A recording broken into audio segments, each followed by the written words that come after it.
Nshuti bakunzi ba televiziyo yacu tugeze ni mu kigo cy'amashuri cya St Francis Good Shepherd Technical Secondary School, ikigo cy'imyuga giherereye mu mujyi wa Kigali, giherereye munsi ya RSSB ahazwi nko kuri peage cyangwa se kuri ADPR mu Kiyovu. Bagufitiye amashami meza y'ubukerarugendo ndetse n'amahoteli, tourism and culinary arts. Bafite abarimu beza b'inzobere n'ibikoresho ishuri rifite. Abanyeshuri babo biga neza bya gihanga bagatsinda ku rwego rwo hejuru. Iyo basoje bamwe bakomereza hanze mu biruka bya Mauritius bakimenyereza umwuga banahembwa, bakanahabona akazi, abandi bakabona akazi mu mahoteli atandukanye ndetse no mu bigo bitandukanye by'ubukerarugendo hano mu Rwanda. Barakwiteguye kandi niba ushaka ko hazana umwana wawe cyangwa se ushaka kuza kuhiga no kuhanogereza ubumenyi mu mwuga, reka tugutembereze iki kigo usobanukirwe byinshi bihakorerwa. Ekaze twagiye. Murakoze, banyita Kurera Grace, niga level 5 tourism. Impamvu ariyo nahisemo kwiga nuko ari ibintu bijyanye n'ubukerarugendo kandi ari byo biri gukora hanze aha ngaha, kandi ikindi ni ibintu abantu benshi batariyumvamo ariko nanone byiza kuko ni ibintu bituma wiga igihugu cyawe ukakimenya, ukamenya no hanze yacyo. Nk'ubu ngubu hari ahantu henshi ngiye nzi hatandukanye hari attractive abandi bo hanze batazi kandi babona ari ibintu nyine biri cheap, gusa umuntu byiga nyine utumenya akamaro kabyo. Hanyuma hanze habikorera aho batanga akazi bijya gusaba akazi, bamwe muri bo bakunze kuvuga yuko hari aho usanga abantu b'imyuga n'ubumenyi ngiro hari icyo cy'ubumenyi bagifite. Wewe ubona hakwiye gukorwa iki ukurikije uko njyewe ikintu nakabaye mbona gikorwa kurenza ibindi ni ukwanza bagashishikariza abantu bose bakabumvisha ko ibintu bijyanye n'imyuga atari ibintu biri aho ngaho, kandi nabyo bintu bifite akamaro kurenza, simvuze ko ari byo bintu nyine biri hejuru kurenza n'amasomo yandi ya REB, gusa nanone ibintu by'imyuga biri hejuru cyane.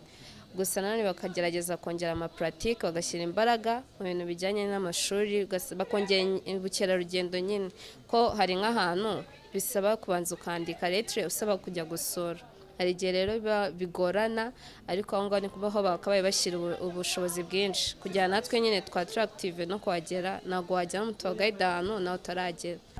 Twari bagize Marie Denise, niga level 4 culinary art. Yeah. Ku kihe kigo? At St Francis. Yeah. Hanyuma rero amasomo yatangiye neza muri mwaka mushyashya? Cyane byari byiza. Yeah. Hanyuma ingamba ufite muri mwaka kugira ngo ukunde urangize neza uzabasha no kubitsinda nizihe? Ingamba mfite nziza ni ugutsinda mpereye hano muri level 4 kuko nyine niho umuntu atangirira kugira ngo azatsinde neza exeta ya level 5. Ni ugutsinda nkakurikirana amasomo yanjye neza kuva kurya mbere kugeza kurya nyuma, nkumva inama abarezi batugira zo kwiga. Nibyo. Byose kuza kwiga hano hari ibanga wahakurikiranye, wabisangiza gute abandi bagenzi bawe bifuza babuze yenda aho biga cyangwa bashaka kwiga amasomo meza nk'aya hano?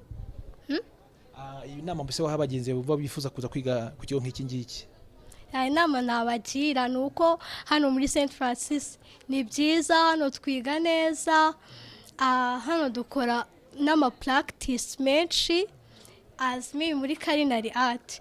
Ni abantu bashaka kwiga muri culinary art baze rwose muri St Francis ni heza, bakora ama-practice, bagira abarimu bigisha neza.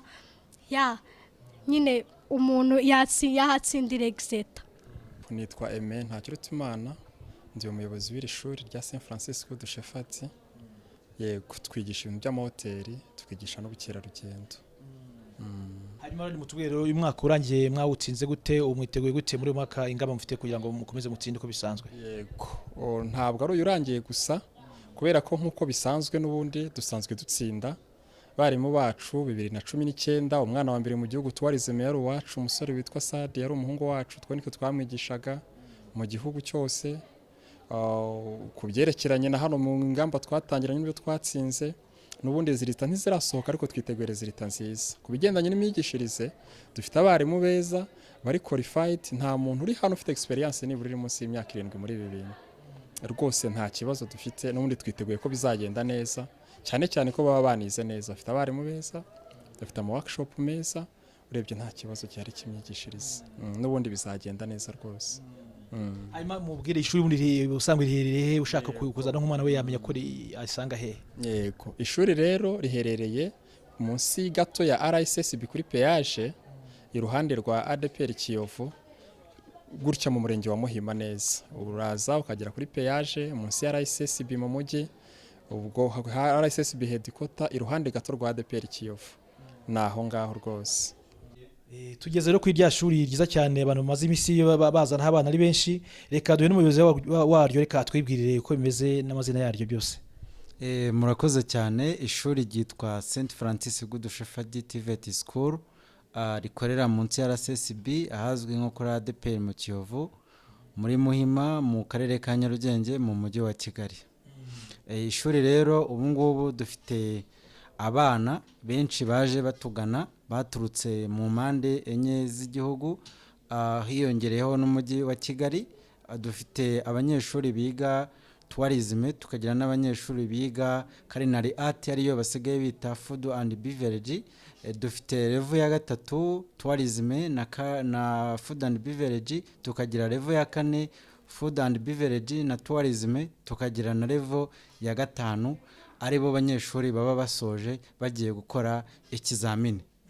Ubu rero dufite abanyeshuri dufite barimo bariga, muri no minsi turimo turabategura ku buryo bazakora ikizamini. Twiga mu gitondo guhera saa 9:30 kugeza saa 11 za nimugoroba.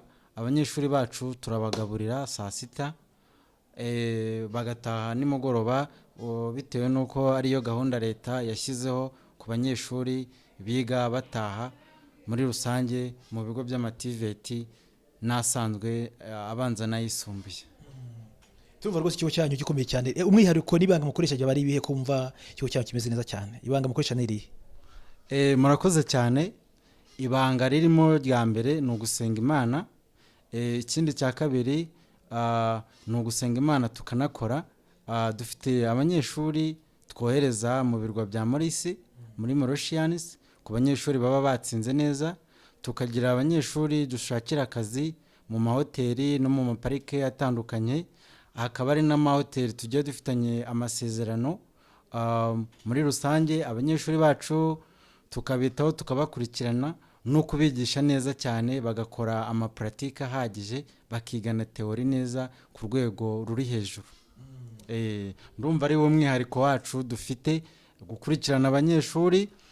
Ikindi dufite systeme yitwa academic bridge. Iyo umunyeshuri wacu ageze hano mu kigo akihagera iwabo babona message, niyo atashye abona message ko umwana wabo atashye.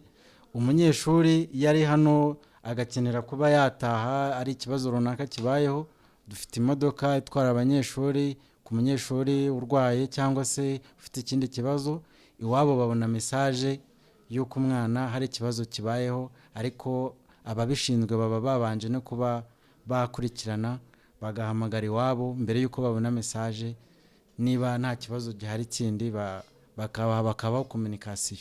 Murakoze. Ndumva rakarusho. Hanyuma mwatubwire ndase nk'ingorane mwamuhora nazo mu kazi kanyu ka buri munsi nkizihe?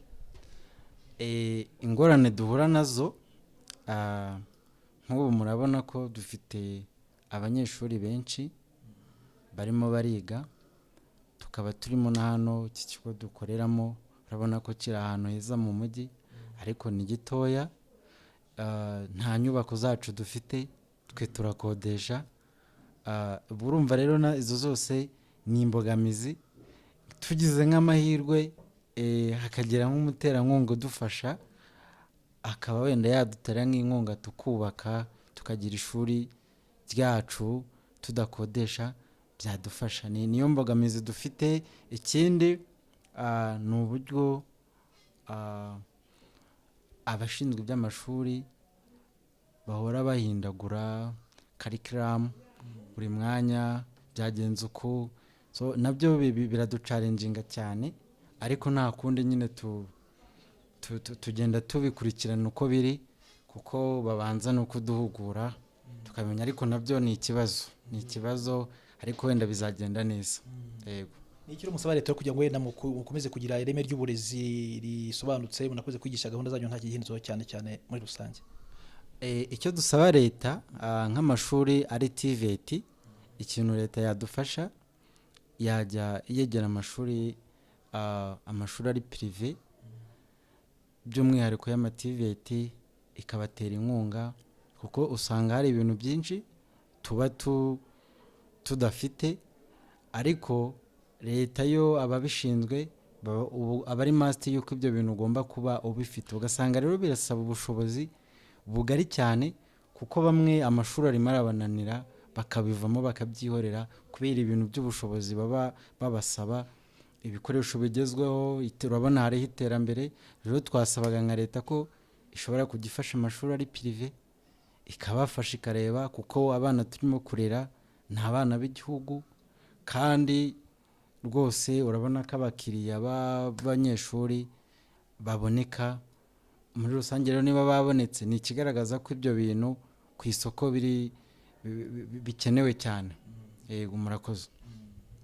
none mugira ubutumwa muha abarimu mukorana kugira ngo murusheho gukomeza gutanga ibyo bireme by'uburezi mufite munabwe n'abanyeshuri mbese kugira ngo bakomeze bitware neza bakomeze batsinde. Ubutumwa natanga ku banyeshuri, ku barezi dufatanyije kurera, by'umwihariko abarimu n'ababyeyi barerera muri St Francis Good Shepherd Tvet School, ubutumwa natanga nuko abarimu bakomeza gushyiraho umusada wabo, tukaba twarerera igihugu cyacu, tukaba twazagera aho tugera, tukava kuri level runaka tukagera ku yindi level ishimishije. Ababyeyi bo muri rusange nabashishikariza ko bakohereza abana babo kwiga ibintu bijyanye n'ubumenyi ngiro. Murakoze namwe.